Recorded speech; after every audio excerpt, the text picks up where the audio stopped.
भारत के star wicketkeeper बल्लेबाज ऋषभ पंत इस वक्त टीम इंडिया के साथ श्रीलंका में हैं और 2 मैचों की टेस्ट सीरीज की तैयारी कर रहे हैं। सीरीज से पहले प्रैक्टिस मैच भी खेला जा रहा है, लेकिन इस बीच पंत एक परेशानी में नजर आ रहे हैं। परेशानी भी ऐसी कि पंत को आधी रात उत्तराखंड के मुख्यमंत्री पुष्कर सिंह धामी से मदद मांगनी पड़ गई। पंत ने रात के करीब 1 बजे एक पोस्ट किया और सीएम धामी से मदद मांगी। पंत ने कहा कि वो 3 साल से भटक रहे हैं। उन्होंने मुख्यमंत्री से गुजारिश की कि उनकी समस्या हल करे। लेकिन अब सवाल ये है कि आखिर ऐसी क्या नौबत आ गई कि पंत को श्रीलंका में बैठे हुए रात के करीब 1 बजे हेल्प मांगनी पड़ी, और वो भी उत्तराखंड के सीएम से। आमतौर पर तो पंत ऐसा नहीं करते हैं। फिर क्या बात हुई? क्यों पंत को अचानक ऐसे पब्लिकली मुख्यमंत्री से मदद मांगनी पड़ी? जिस तरह आप हैरान हो रहे हैं, उस तरह एक पल के लिए मैं भी हैरान हो गया था। लेकिन आपको बता दूं कि यह मामला क्रिकेट से नहीं बल्कि जमीन से जुड़ा हुआ है। आप सबको पता है कि ऋषभ पंत उत्तराखंड से आते हैं। देवभूमि ही उनकी जन्मभूमि है। क्रिकेट का जुनून उन्हें पहाड़ों की खूबसूरत वादियों से राजधानी दिल्ली ले आया था। स्ट्रगल के दिनों से लेकर स्टारडम तक पंत की जिंदगी में दिल्ली का बहुत बड़ा रोल रहा है। लेकिन पंत अब फिर उत्तराखंड लौटना चाहते हैं।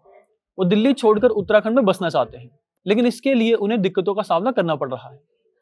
दरअसल उन्हें घर बनाने के लिए कोई बढ़िया जमीन नहीं मिल पा रही है। इसी को लेकर उन्होंने उत्तराखंड के मुख्यमंत्री पुष्कर सिंह धामी से मदद मांगी है।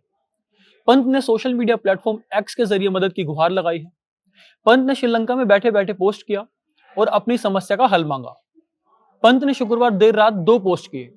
एक पोस्ट 12:46 जबकि दूसरा पोस्ट 10 मिनट बाद किया, यानी 12:56 पर। पंत ने पहले पोस्ट में लिखा, नमस्ते सर, कैसे हैं आप?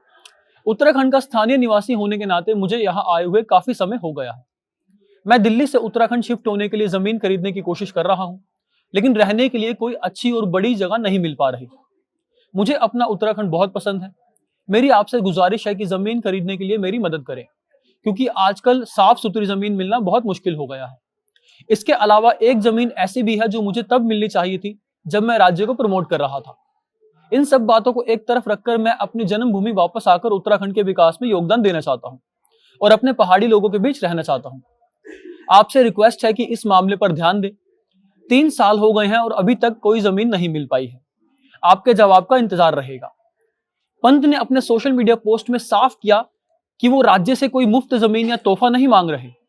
पंत ने लिखा, इंटरनेशनल लेवल पर अपने राज्य को रिप्रेजेंट करने के लिए गिफ्ट मिलना अच्छी बात होगी, लेकिन अगर आप अनुमति दें तो मैं सरकार से और सरकारी दरों पर ही जमीन खरीदना चाहता हूं, ताकि कम से कम मैं अपने और हमारे राज्य में अपना पहला घर बना सकूं। सच कहूं तो मुझे समझ नहीं आ रहा कि ये कैसे करूं। ऋषभ पंत के इस पोस्ट पर सीएम धामी का बयान भी आया है।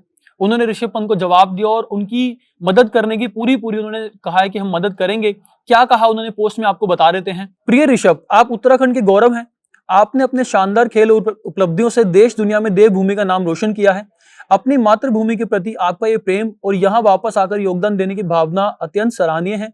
आपके द्वारा उठाए गए विषय के संबंध में संबंधित अधिकारियों को निर्देशित किया जा रहा है।